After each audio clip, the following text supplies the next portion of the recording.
मृत्यू इथं बिबट्याच्या हल्ल्यामध्ये होता कामा नये। त्यासाठी काय फौज आणायची ती आणा, काय यंत्रणा लावायची ती इकडे लावा, पण याच्यानंतर एकही मृत्यू होता कामा नये याची तुम्ही सगळ्यांनी काळजी घ्या। आणि त्याचबरोबर यामध्ये सगळ्यांचं एकच म्हणणं आहे की रात्री तर बिबटे ठीक आहेत, परंतु दिवसा सगळे बिबटे दिसायला लागलेत आणि त्यामुळे हा परिसर जो आहे हा बिबट्या मुक्त करण्याची मागणी गावकऱ्यांची आहे।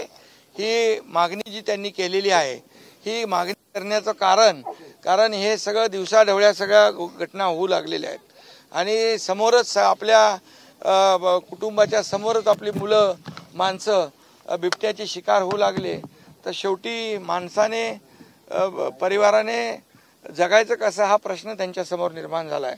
त्यामुळे मी या बाबतीमध्ये अतिशय गांभीर्याने मुख्यमंत्री महोदयांशी आणि केंद्र सरकारचे जे संबंधित लोक आहेत यांच्याशी ह्या सगळ्या गोष्टी बोलून आपल्याला याच्यावर यानंतर एकही मृत्यू होऊ नये यासाठी जी मागणी बिबट मुक्त या ठिकाणचं जे काही परिसर आहे तो झाला पाहिजे, तो कसा करायचा, त्याच्यावर काय उपाय करायचे, यापुढे एकही हल्ला एकही मृत्यू होऊ नये यासाठी जे जे काही उपाययोजना करायच्या त्या शासन करेल बिलकुल।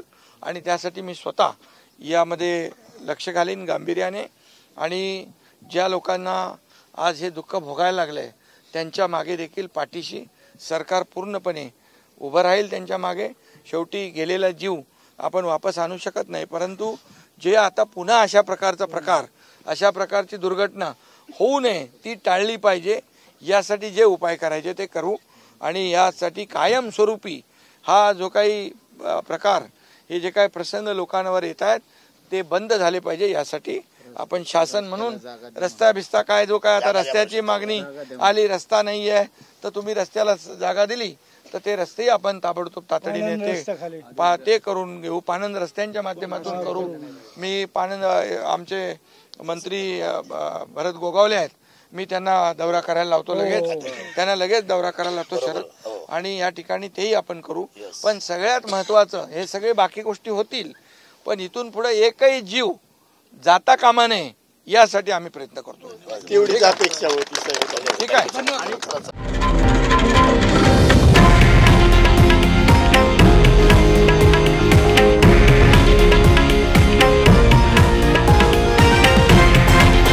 हे आहे देशातील नंबर 1 न्यूज नेटवर्क आणि आपण पाहत आहात TV9 मराठी, एकमेव।